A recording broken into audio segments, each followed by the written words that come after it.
大家好，歡迎嚟到飛行員 AI。首先，我係 Alan 陳玄學。我哋今一集係規範式零基礎八字嘅第二集啦。咁我再重申一下我嘅初衷啦。主要咧，我哋嘅頻道咧後邊可能會分享一啲關於術數方面嘅知識啦。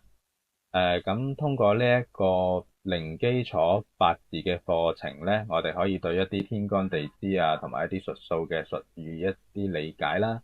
咁你喺後邊聽我哋其他嘅視頻嘅時候啦，同埋你喺其他頻道聽其他老師所講嘅一啲術數知識嘅時候咧，都可以聽得明啦。如果唔係咧，其他老師會講咩雙官配印啊，或者係乜嘢係十神啊，咁你都完全都係冇概念嘅話咧，就變咗就一頭霧水啦。所以我哋呢個咧就好適合呢個零基礎嘅聽眾嘅，所以咧就叫做規範式。OK，咁所以咧就會講得慢啲啦。咁我哋回顧一下我哋上一集嘅內容啦。上一集咧，我哋講咗乜嘢係八字啊？點解唔係九字啊、六字啊咁啊？咁同埋咧，用 Apps 嚟排八字啊，教大家揾單一個 Apps 啊，依家好多 Apps 可以排嘅。咁同埋咧，排出嚟嘅八字啊，睇啲乜嘢啦？咁講咗天干地支嘅五行屬性啦，同埋陰陽啦，有十天干十二地支啊，同埋呢個五行嘅生剋關係啦，仲攞咗啲圖咧，等大家更好咁樣去記住嘅。好似呢個木生火啊，火生土。火生土就係呢個啲木燒成咗灰啦，變咗灰土啦。土生金，挖出嚟嘅喺個土裏邊挖出嚟嘅啲金屬礦石啊。跟住金生水，我哋舉咗一個水銀嘅例子啦。水銀嘅例子同埋係呢一個我哋喺冰箱攞一罐汽水出嚟，嗰個汽水表面咧，個易拉罐嘅表面咧，可能係會有一啲過一陣間之後就會有一種冷凝水喺度嘅。咁我估計咧，可能咧古人都係因為見到類似嘅現象咧，所以咧就覺得金水係一齊嘅，所以係金生水。水生木啦，木克土啦，呢啲都比較理解㗎啦。土克水，我哋只要記住一句兵來將擋，水來土掩，咁就可以記得到啦。跟住水克火，呢個就消防員啦。跟住火克金，烈火熔金啊。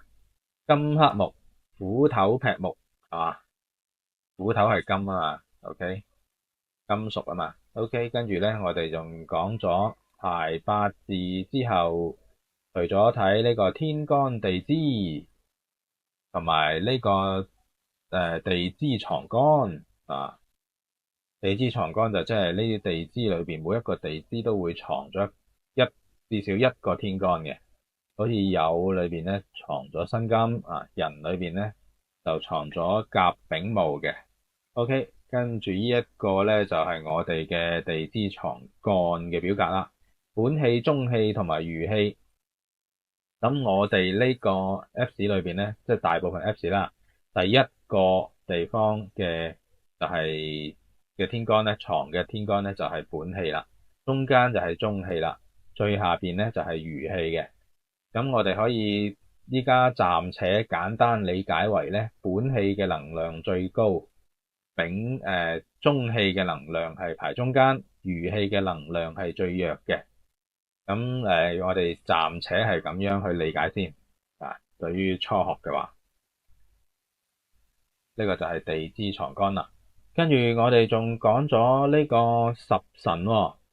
十神咧，其實就係通過天干嘅生剋關係嚟推出嚟嘅十神啦。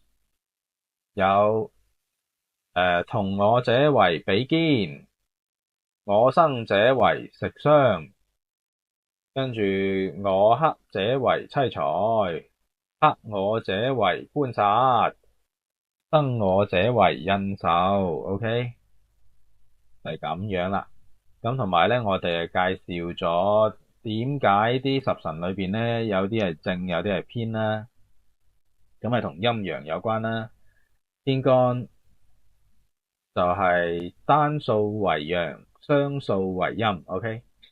所以甲就陽，乙就陰，丙陽，丁陰，戊陽，己陰，庚陽，辛陰，壬陽，癸陰啊。咁你亦都可以用男女去區分個陰陽啦。男就屬陽啦，即係你可以大概咁樣去記一記先嘅。咁其實係唔係男嘅就肯定屬陽咧？咁啊唔一定嘅喎，喺八字裏邊啦。因為每一個日元，我哋係講日元嘅陰陽嘅。咁譬如個男命，佢日元就係月木啊嘛，咁佢月木佢都係屬於陰噶嘛，係咪？只不過我哋去分男女單講性別嘅時候咧，你可以話係男嘅屬陽，女嘅屬陰咁樣嘅。但係喺八字裏邊咧，我哋主要睇日元。如果個女士佢係丙火咁佢嘅日元都係屬陽噶嘛，就係咁樣去理解啦。OK，咁我哋就睇到噃。咁我哋琴日上一次係講咗咧正同埋偏嘅區別啦。當兩個係同性嘅時候甲係陽，辛庚又係陽，咁兩個係同性嘅時候咧就叫做偏嘅，所以庚就係甲嘅偏官啦。咁如果係異性嘅時候，辛係陰，甲係陽，OK，跟住就正官啦。好似偏印、正印同埋正財、偏財咧，都係咁樣去理解嘅。咁印星裏邊咧，偏印又叫做梟神，偏官又叫做七殺。呢兩個偏咧係有多一個名嘅。咁我哋再講解一下呢個食神同埋傷官啦。丙火屬陽，甲木又係屬陽，佢哋同性，所以同性嘅裏邊咧，佢甲生嘅食傷係嘛？咁甲嘅食神就係丙啦，佢哋同性。咁丁係陰，甲係陽，咁異性就係傷官啦。咁點解又叫傷官咧？我哋睇下啦。我生者為食傷，甲生木生火係嘛？甲木生咗丁火。咁克我者為官殺，咩克木咧？金克木。OK，金喺呢度喎。有辛係正官，庚係偏官。咁我哋睇呢個辛係正官。咁乜嘢嚟克正官咧？就係傷官嚟克正官啦，所以就叫做傷官星啊。咁點解個丙又唔係傷官啊？因為咧丁同埋辛都係屬陰嘅，同性相克嘅力量會比較強，所以傷得更犀利，所以丁叫傷官，傷咗呢個辛嘅呢個正官。咁樣去理解，咁樣去記憶就 OK 啦。咁除咗傷官之後，咁異性咪同性嗰個咧就叫做食神啊嘛，係嘛？食神點解叫食神咧？譬如我哋平時好興講嗰個你真係有食神啊咁樣，其實咧就係來自於我哋呢啲八字裏邊嘅術語嚟嘅。十神裏邊有食神咁有食神咧係代表乜嘢咧？咁如果食神咧行呢個大運流年係食神嘅話咧通常咧就會比較享受啦，同埋佢如果原局八字嘅食神咧有幾個食神嘅話咧，佢就可能咧好有口福所以就叫做有食神啦。咁你咁樣去記就可以記到啦。咁其實我哋平時講我生者為食傷，咁一個傷官，咁另外一個就食神咯。咁佢哋食傷就係食神同埋傷官嘅簡稱啊嘛。OK，再睇下呢個比肩劫財同我者就係比劫咁呢係比肩咧，陽同陽啊，即係兩個同姓嘅就叫比肩啊，兄弟係嘛？劫財，點解呢個就要劫財咧？咁係因為佢哋兩個係異性喎，有異心嘅喎，所以就叫做劫財啦。亦同你分嘢嘅咩？咁同你同姓嘅咧就叫做比肩啦。咁咧，我哋十神嘅大概嘅命名就係咁啦。咁其實咧，我哋呢一度咧，十神裏邊咧就同我哋六親咧係好有關係嘅。咁我哋攞翻右邊呢個圖嚟講啊，呢個右邊呢個圖咧，佢呢度寫同我者為比肩劫財，咁即係話佢日元係屬土啦，用啡色嚟表示係嘛？咁我哋就揾呢個己土啊，譬如日元係己土，己土咁我係己土啦，咁邊個我想睇我八字裏邊邊一個字係天干裏邊邊一個字嚟代表我媽咪咧？咁邊個生我咧？媽咪生我，咁邊個生我啊？呢度印係生我嘅，所以咧正印偏印，即係印星係代表媽咪嘅。咁己土嘅印星係乜嘢？喺呢度係丙火，火生土啊。咁通常有正印咧，正印就係代表佢嘅生母啦。偏印咧，即係譬如有啲老豆就好有本事咁啊，幾個老婆咁啊，幾個阿媽咪噶喎。咁其他嘅嗰啲媽咪咧就可以用偏印嚟代替啦。呢啲係古時候可能會多一啲啦。咁現代社會咧就可能係重組家庭啦。譬如呢個父母離異，跟住再重組嘅家庭，咁都會出現呢個第二個媽咪嘅，就叫做偏印啦，即係偏母啦。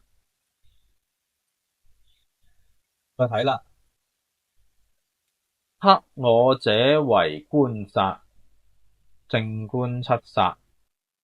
咁乜嘢克佢己土啊？就係木克己土咯，甲木同埋乙木啦。咁喺女命嚟講咧，老公就係官煞啦。女命嘅官煞星代表佢哋嘅丈夫。如果係正官星咧，就代表丈夫啦。咁如果係偏官，即係七煞嘅，偏官等於七煞。OK，偏官七煞就代表情人啦。咁係唔係你喺八字見到有七煞就係代表肯定係情人咧？咁又唔係噃。如果佢原局係冇正官嘅情況下，咁佢七煞就代表佢老公啦。OK，呢個就係女命嘅老公，就係正官七煞。OK，然之後再睇我生者為食傷。咁呢度都係講女命嘅，女命生嘅食傷就係佢嘅仔女。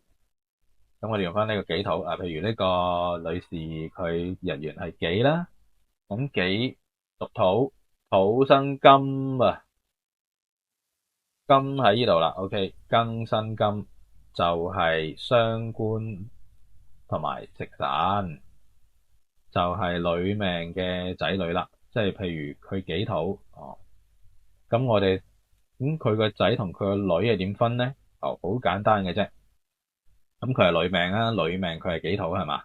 佢係屬陰土嘅，呢個係陰土。咁佢如果係生咗個仔，咁個性別係咪同佢係異性啊？咁我哋呢度食傷邊個係同佢係異性啊？咁佢己土係屬陰喎，咁佢個仔肯定係屬陽嘅金啦。咁邊個係陽嘅金咧？就係庚金啦，所以庚金就係己土嘅仔啦。咁如果佢生個女咧，咁就同佢同姓啊嘛。咁又係食傷裏邊其中一個。咁食傷裏邊邊個係同己土同姓咧？己土屬陰，辛金又係屬陰，所以食神咧就係代表佢個女啦。係咁樣嚟記咧就容易啦，或者你記嘅話咧，佢都可以排到出嚟嘅。但係咧，你可能要轉一轉彎去諗下呢個邏輯嚟睇下啊，邊個係佢個女，佢個仔？OK，就好啦。咁我哋睇完啊老公啊仔女啦，咁啊媽咪啊都睇咗啦。咁啊爹哋喺邊度啊？爹哋就係偏財。係睇偏財嘅，正財唔使啊。正財咧，如果冇偏財，你先至再睇正財啦。如果係女命嘅話，OK，女命嘅呢個父親就係偏財。咁己土嘅偏財喺邊度？己土偏財係喺癸水，OK，對住呢個表就好清晰啦。因為咧，啊，哦。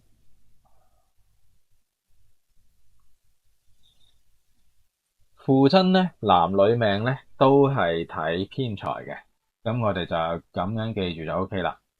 父親就係偏財啊，呢個媽咪就係印星，丈夫或者係情人係官殺星啊，女命嘅仔女咧就係食傷星啊，咁樣就 OK 啦。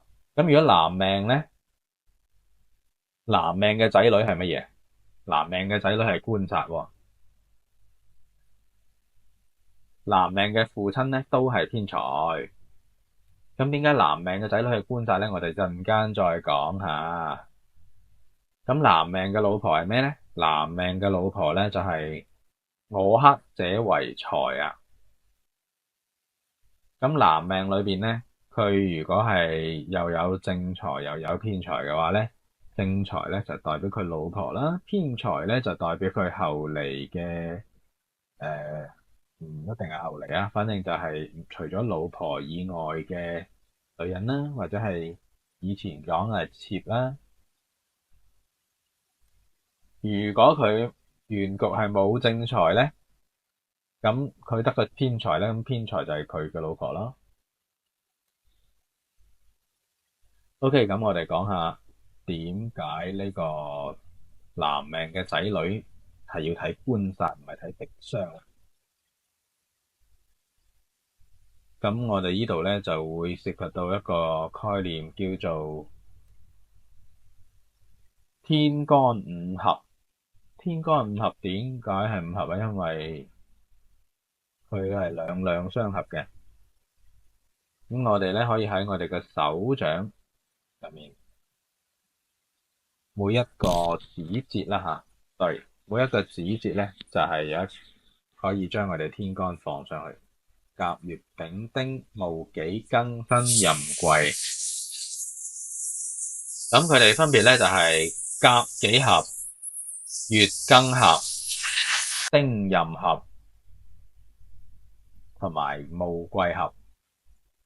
你可以理解為呢個係五 pair 啊，五 pair 嘅夫妻咁樣啦吓。咁點樣記咧？我哋可以咁樣記，你將佢編咗1、2、3、4、5、6、7、8、9、10咁樣啦。咁16共中，27同道，38為朋，49為友，50同途。呢個咧其實係河圖洛書裏邊嘅一啲理數嚟嘅。咁我哋初學者咧就唔需要去先理解呢啲咁嘅嘢先啦。即係對於單純嘅睇法嚟講，咁亦都可以咧係記甲己合、乙庚合、丙辛合、丁壬合、戊癸合咁樣嘅。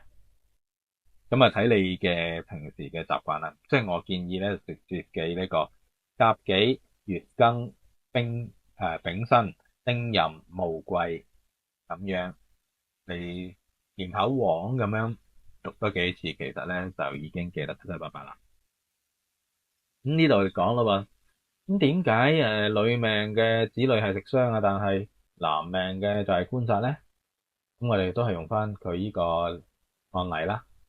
咁佢係月木，日元係月木，咁佢老公咧係咩嘢咧？月庚合，佢老公就係庚啦。庚係月嘅正官星，係嘛？佢老公就係庚啦。所以呢度庚為月嘅正官，係月嘅丈夫。咁佢女命喎，女命仔女就食傷喎。月就生咗丙丁火，就係佢仔女啦，食傷星、食神同埋傷官啊。咁食傷係佢嘅仔女，咁佢食傷係火喎，火又克金，咁呢個庚金係佢丈夫啊嘛。咁我哋前面講呢個生克嘅時候講過啦，克我者為官殺，所以丙丁就係庚嘅官殺星咯。咁樣去相對咁樣去理解，所以咧男命嘅子女就係官殺星，咁樣就 OK 啦。OK，我哋今堂課咧就講到呢度先啦。我希望大家咧可以翻去睇下自己同埋家人嘅八字啦，然之後揾出我哋嘅身邊嘅人對應八字裏邊沒邊一個天干啊。咁樣咧係我哋除咗宮位嚟定位之外嘅一個星嘅定位，六親嘅星嘅定位。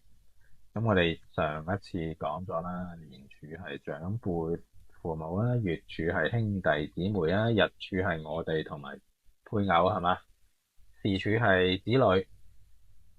咁你流年大運如果有沖啊或者係刑啊呢啲字嘅某一個字嘅時候，我哋除咗睇呢個宮位年月日時嘅呢啲宮位以外咧，仲要睇下佢沖嗰個字係代表我哋邊一個親人咯噃。咁睇下會唔會有所影響喎，所以係咁樣樣嚟定位嘅。所以咧，大家可以做一啲練習啦，翻去我哋下一集咧，再詳細講其他嘅地支嘅嗰啲刑沖合害啊。聽到呢度咧，我都請你點一個訂閱、關注，俾個 like 我。咁咧，我下次咧，你點咗呢個小鈴鐺咧，我下次更新嘅時候，你就可以好快咁樣知道我更新啦。我哋呢個係規範式零基礎學八字，多謝大家。